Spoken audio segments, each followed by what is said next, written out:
हरिद्वार में अखाड़ा परिषद के अध्यक्ष महंत रविंद्र पुरी ने कावड़ यात्रा को नशा मुक्त बनाने की अपील की। उन्होंने कहा कि कावड़िये देवतुल्य है और उनका सम्मान करना सभी की जिम्मेदारी है।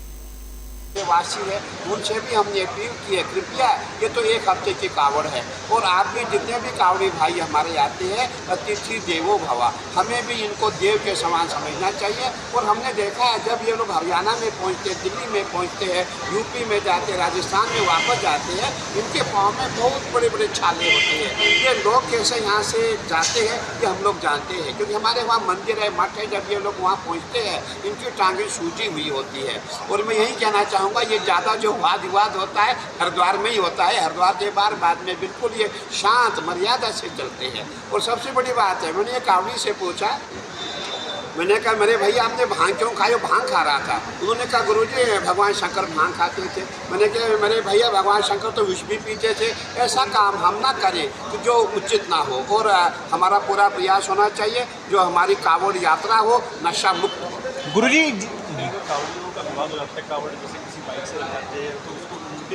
कावड़िए के उसमें देखिए सबसे बड़ा मुद्दा ये भी आपने सही कहा, हमें लड़ना नहीं चाहिए। देखिए आप भगवान शंकर की पूजा करने निकल रहे हैं, आप कावड़ लेके जा रहे हैं, आप इतना गुस्सा क्रोध करते हैं, अच्छा नहीं है। जानबूझ से कोई टकराता नहीं है, जानबूझ से कोई किसी को चोट नहीं देता है, जाने अनजाने में हो जाता है। इसलिए आपका भाव होना चाहिए, शांति होनी चाहिए। और जितनी हम शांति रखेंगे, और भगवान शंकर का स्वभाव क्या है? शांत स्वभाव है, और हमें भी वैसा ही स्वभाव रखना चाहिए।